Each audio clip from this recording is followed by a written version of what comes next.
Lecciones de la Biblia. A continuación.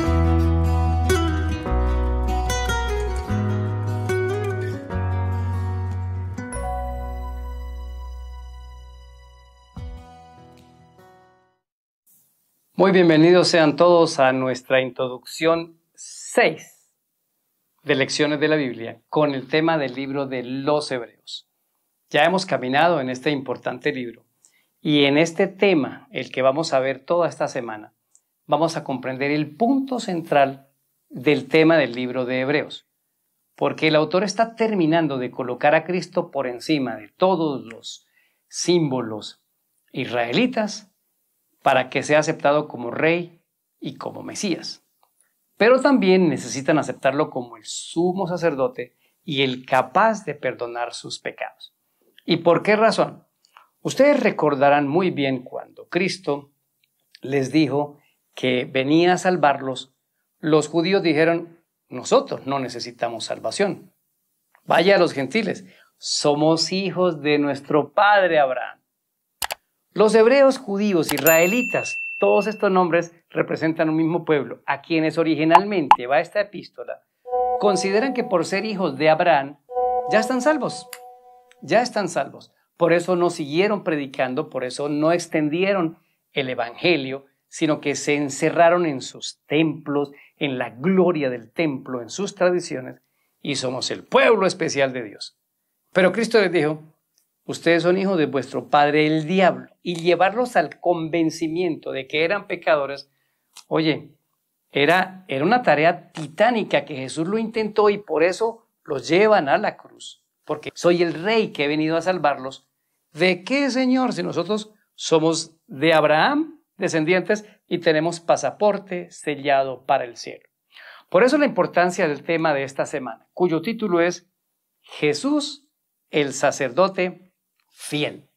Voy a leer un texto en el libro de los Hebreos, capítulo 4, versículo 14 al 16. Porque teniendo un gran sumo sacerdote que traspasó los cielos, Jesús, el Hijo de Dios, retengamos nuestra profesión, porque no tenemos un sumo sacerdote que no pueda compadecerse de nuestras debilidades, sino de uno que fue tentado en todos según nuestra semejanza, pero sin pecado. Acerquémonos, pues, confiadamente al trono de la gracia para alcanzar misericordia y hallar gracia en el oportuno socorro. Durante el repaso de esta semana, en los diarios, ustedes van a poder ver temas muy interesantes, como él puede representarnos muy bien, es un sacerdocio totalmente eficiente, es un sacerdocio perfecto y sobre todo es un sacerdocio eterno, es eterno. Ese sacerdocio completo, es importante que hoy veamos algunos elementos claves para entender qué era lo que hacía un sacerdote. Vamos al primer punto, el simbolismo. Todas las religiones antiguas tenían dos cosas en común. Tenían sacrificios y tenían sacerdotes. Y eso también estaba en el pueblo de Dios. Pero los mayas, los incas, aztecas, los egipcios, los de Mesopotamia, absolutamente todos tenían sacerdotes y tenían sacrificios. Ahora, el objetivo de todos esos sacrificios era siempre aplacar la ira del Dios, ganar el favor del Dios al que le estaban haciendo el sacrificio. Por eso se incluían muchos sacrificios humanos. Seres humanos eran muertos ahí. Bueno, hay que entender que el sistema sacerdotal que hubo en la tierra dentro del pueblo de Dios, que ahora le haremos un recorrido, tenía un solo propósito: mostrar el verdadero sacerdote. Eran simplemente un simbolismo. Melquisedec, Jetro, que también lo fue, el sacerdocio arónico, el sacerdocio de los patriarcas, los sacrificios, los animales que se ponían ahí. Oye, todo era simplemente un símbolo que se iban a acabar, como dice Hebreos 7:12, cambiado el sacerdote, cambiada la ley sacerdotal, no confundir con la ley de los 10 mandamientos. Eso era lo que lograban los símbolos. Y el punto central del sacrificio de Cristo no es aplacar la ira de Dios, no es ganar el favor de Dios. El solo hecho de habernos dado a Cristo, ya eso es mucho amor. El cielo desbordó su amor en todo el sentido de la palabra, dándonos a Cristo como nuestro Salvador. Así que la figura central, Pablo lo va a decir, o el autor de la epístola de los Hebreos lo va a decir, que el punto principal de lo que venimos estudiando es que hay un sacerdote que traspasó los cielos, se sentó a la diestra del Padre e intercede por nosotros. Los corderos, los bueyes, las palomas, el sacerdocio, los ritos, las fiestas de la Pascua, la circuncisión, todo eran símbolos temporales hasta que viniera Cristo. Eso lo vamos a ver en una lección más adelante. Y una vez viene Cristo, llegó la perfección, porque es la realidad de una sombra que se mostró durante mucho tiempo. Por eso es muy importante entender todos estos símbolos. Son simplemente ilustraciones que Dios nos deja para poder entender un hecho superior, y es que tenemos un Dios en los cielos amoroso, tenemos a un Jesucristo que vino y murió por nosotros y que ahora nos representa ante el Padre como un sacerdote. Noten lo siguiente, ahora vamos al segundo punto. El segundo punto, hablemos un poco de las características del sacerdote. El sacerdocio no comenzó con el templo en el desierto, el santuario, con el sacerdocio de Aarón. Eso es mucho antes. Pero la Biblia sí habla de las características que un sacerdote debería tener. Por ejemplo, la primera, debía ministrar las ceremonias, debía oficiar los ritos. Una vez, el rey Saúl, cuando el profeta se demoraba para hacer el sacrificio, que era Eliseo, él tomó la iniciativa y él mató el sacrificio. Ahí Dios terminó de rechazarlo. ¿Por qué? Porque ese era un papel únicamente designado para quien Dios lo había dado, para los sacerdotes. Por eso Samuel es a la vez profeta y es sacerdote, porque Dios lo autoriza para realizar los sacrificios. Otra característica, los sacerdotes eran maestros educadores, se encargaban de la educación del pueblo. Y aquí vaya haciendo la conexión de la parte práctica, porque en la época de los patriarcas era el padre de la familia el sacerdote de cada hogar. Así que le estoy hablando hoy a los hombres masculinos de pelo en pecho. Estas características son para usted, vaya ligándolas después, porque usted es el encargado de hacer las ceremonias, de llevar su familia al culto. Usted es el encargado de hacer el culto familiar. Usted es el encargado de llegar con el dinero que ha ganado, reunir la familia y decir, hijos, vamos a separar el diezmo y la ofrenda y guardarlo y oren. Oye, esa es tarea suya como sacerdote. Pero también es un maestro educador. Debes tener contacto con Dios y leer la palabra de Dios. Vamos a un tercero. El sacerdote no se dedicaba a otras tareas. Era de un fin exclusivo para la guía del pueblo. Ese era su trabajo, guiar el pueblo, trabajar en las cosas del pueblo. Por eso, otra característica era que ellos vivían, especialmente en la tribu de Leví, vivían de los diezmos y las ofrendas. Ahora entendemos por qué Abraham le entrega al rey de Salem los diezmos, porque eran para su sustento. Era la forma como los sustentaba. Y esto Dios no lo ha cambiado. Lo que pasa es que nosotros, en el sistema humano, en muchos lugares, este tratamiento de la predicación del evangelio lo han convertido en un negocio, pero cada quien se va a parar frente al tribunal de Dios a dar cuenta de lo que ha hecho con sus diezmos y ofrendas, y sobre todo quienes lo recogen, lo manejan como Dios lo ha instituido. Otro punto importante del sacerdocio era su vestimenta, muy especial. Uno la encuentra en el libro de Levíticos. No se vestían de cualquier manera. Hasta su ropa interior estaba diseñada como debería ser, que el traje no debería ser transparente, la calidad del lino que deberían usarse, el color, los colores con los que se vestían. Oye, esto es un elemento muy importante. Y esto es para todos, eso es para hombres y mujeres. La manera como nos vestimos glorifica a Dios o lo deja mal paradito, porque algunos nos vestimos entre hombres y mujeres, incluyéndonos, para gloria nuestra, para mostrar más de lo que debe mostrarse, para deteriorar hasta la mente de otras personas con nuestra manera de vestir. Somos el real sacerdocio. Ahora el sacerdocio es de Cristo, pero Pedro dice muy claro, ahora ustedes son hechos los nuevos sacerdotes, hombres y mujeres, en un sentido espiritual, para que cuidemos todo aquello que hay que cuidar, incluyendo nuestra vestimenta, vestirnos para la honra y para la gloria de Dios, no para nosotros, no para nuestra gloria. Otro tema interesante es que había sacerdotes comunes y había sumos sacerdotes.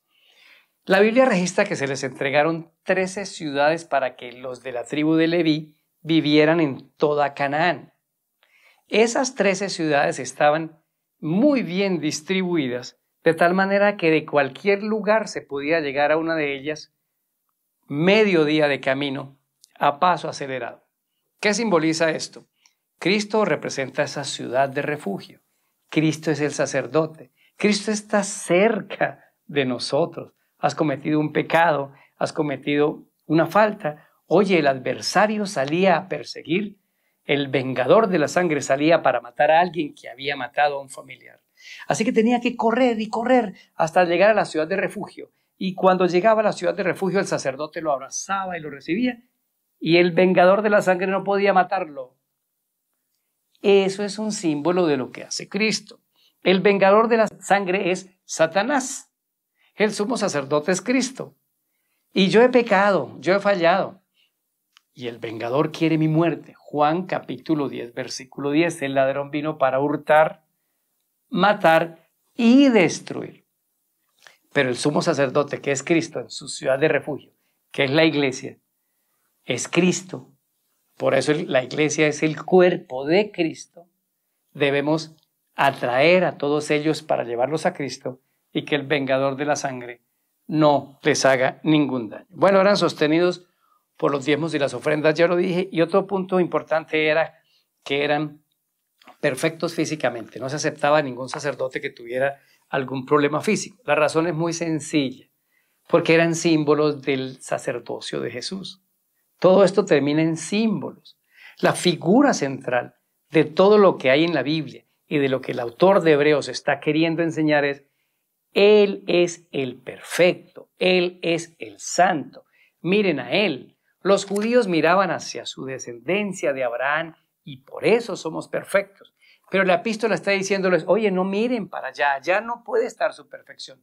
Somos pecadores. Y esto ofendía tremendamente a los judíos que se les dijera. Pero eso es lo que está diciendo la epístola de los Hebreos a ellos y a nosotros. Como pecadores podemos mirar a Cristo y ser salvos. Ir a Él y vivir en Él. Claro está que esto que les estoy diciendo para mí es fácil aceptarlo, pero es que era completamente difícil para un judío aceptar que necesitaba salvación. Nicodemo en Juan capítulo número 3 va a Cristo y Jesús le dice: tienes que nacer de nuevo. Y Nicodemo se burla: ¿cómo me voy a meter en el vientre de mi madre otra vez? ¿Por qué dijo esto? Se sintió ofendido, muy ofendido. No necesitamos salvación. Y Cristo le dijo: no, Nicodemo, tienes que nacer de nuevo. Tú también tienes que bautizarte. Nacer del agua y del Espíritu. Por eso este esfuerzo de la epístola, por eso hay que ir al auditorio primario para poder entender de qué está hablando. Nosotros hoy debemos buscar a Cristo mucho más seriamente. Y cuando oramos al Padre, por eso decimos: en el nombre de Jesús, porque Él ganó la batalla. Y al ganar la batalla, nos volvió a abrir el camino de acceso al Padre. Único mediador, único intercesor. Es una blasfemia decir que alguien más nos conduce al Padre. Nadie viene al Padre sino por mí. Y hemos de tener cuidado. Y a veces no es que solo colocamos otros mediadores. A veces ni siquiera consultamos al mediador Cristo Jesús. La mayoría de las personas no estudian la Biblia ni este libro guía. Ven repasos. Si es que algunos, hay muchos que no ven ningún repaso. ¿Y que están diciendo? Yo me salvo a mí mismo. Yo no necesito a Cristo como Salvador. Todos necesitamos ir a buscar a Jesús en la iglesia, en la casa, en el trabajo, en mi culto personal. Ahora vayamos al punto número 3 de este tema. ¿Por qué hablar de un sacerdocio fiel a través de Jesús? Miren lo que dice Hebreos capítulo 5, versículo 1. Porque todo sumo sacerdote, tomado de entre los hombres, es constituido a favor de los hombres en lo que a Dios se refiere, para que presente ofrendas y sacrificios por los pecados, para que se muestre paciente con los ignorantes y extraviados, puesto que Él también está rodeado de debilidades. Y si salto al versículo número 5, dice, así tampoco Cristo se glorificó a sí mismo, haciéndose sumo sacerdote, sino que el que le dijo, tú eres mi hijo, yo te he engendrado hoy, en el versículo 6 dice, te hago sacerdote según el orden de Melquisedec. Les voy a recomendar que ustedes estén pendientes del repaso del día lunes, porque ahí hablaremos algo de Melquisedec que no voy a adelantar hoy. ¿De qué se trata este punto? Los sacerdotes humanos eran pecadores y débiles y tenían que ofrecer un sacrificio por ellos, primero para que Dios los perdonara y luego ofrecer sacrificios para interceder por el pueblo. Ese sacerdote era un mediador, se colocaba entre Dios y el pueblo para hacer una tarea de reconciliación. Pero ese sacerdocio tuvo que ser cambiado. El de Aarón. ¿Por qué? Porque ahora es ese sacerdocio de Cristo. Es lo que les está anunciando a los judíos. Ya no hay sacerdocio arónico. Se cambió la ley sacerdotal, no la de los 10 mandamientos, y hay un nuevo sacerdocio, el de Cristo. ¿Y quién lo impuso? Lo puso Dios. ¿Y por qué es superior? Preguntan los israelitas. Responde el libro de los Hebreos. Porque es perfecto, porque es santo, porque es eterno y porque Dios lo instituyó. Ahora, les voy a decir por qué el sacrificio de Jesús hace perfecto el sistema de salvación. Siempre me han oído hablar de las dos partes de la solución del problema del pecado, la parte jurídica y la parte moral. Y la parte jurídica se paga con la muerte del Cordero. Y con la muerte de Cristo quedamos perdonados, quedamos salvados de la muerte eterna. Pero cuando Cristo le dijo a la mujer pecadora que habían traído pescada en adulterio, le dijo, ni yo te condeno. El libro de Romanos capítulo 8, versículo 1 dice que no hay ninguna condenación el que ha venido a Cristo Jesús. ¡Qué noticia, no! Ya no nos pueden condenar. Entonces soy salvo en Cristo Jesús y es una salvación automática e instantánea. Pero muchos se quedaron ahí porque olvidan la segunda frase que Jesús le dijo a la mujer. Ni yo te condeno. Y luego le dijo, vete y no peques más. Por eso el sacerdocio otorga el perdón a través de la sangre de Cristo Jesús y lo hace Cristo. Pero ahora va a la segunda parte, la parte moral. Señor, necesitamos dejar de pecar, porque al dejar de pecar obedecemos automáticamente la ley de los 10 mandamientos. No la puedes quitar. No es legalismo hablar de la ley de Dios. Es legalismo no ponerla después de enamorarnos de Cristo. Es legalismo intentar guardarla sin la gracia de Cristo y sin el poder de Cristo. Eso se llama fariseísmo. Eso es lo que Pablo habla, las obras de la ley. Las obras de la ley es intentar vivir la ley de Dios sin Cristo. Eso es lo que la mayoría de nosotros hacemos. Cristo ya obedeció la ley por mí, por eso yo no hago culto personal. Por eso yo no me levanto temprano a orar. Este es mi llamado para hoy. Este es mi llamado para hoy. Esto nos igualó absolutamente a todos. Por eso necesitamos un sacerdocio fiel, eterno, perfecto, como dice Hebreos 7, alguien indestructible, un superhéroe que nunca se muera. Y ese superhéroe es Cristo Jesús. ¿Qué deberíamos hacer como aplicación a este tema? Porque es el tema central. Hemos llegado a la médula del problema del pecado. Y es que hay un sacerdote, que es Cristo Jesús, que perdona mis pecados, me absuelve absolutamente, pero que también quiere darme poder a través de una relación, a través de una conexión. Así como conectas el celular cada día, esa fuente de poder quiere fluir para una cosa. Ahora que estás salvo, te voy a enseñar a dejar de pecar. Pero normalmente queremos dejar de pecar antes de estar salvos. No. Primero debemos estar salvos. ¿Y qué es estar salvo? Señor, yo no puedo. Por eso acepto a Cristo como mi Salvador. Correcto. Mantente enchufado conmigo 24 horas. Y explotaremos en el 7º día de la semana. 24 horas andarás conectado a mí. Y esa relación producirá un efecto que se llama enamoramiento. Y cuando yo lo amo, Jesús me dice, ¿ya me amas? Señor, sí te amo, ayúdame a amarte más. Aumenta mi fe, como dijo el padre del chico que Cristo iba a sanar. Y Cristo dice, si me amas, guarde mis mandamientos. Esta es la médula de la salvación. Una salvación completa, donde resuelve mi parte jurídica y mi parte moral. Solo la logra Cristo Jesús como nuestro sumo sacerdote. Oremos. Señor, gracias por Jesús. Y ayúdanos a comprender durante esta semana más de ese sacerdocio fiel. En Cristo Jesús lo pedimos. Amén. Soy Daniel Herrera y deseo para todos un día lleno de bendiciones.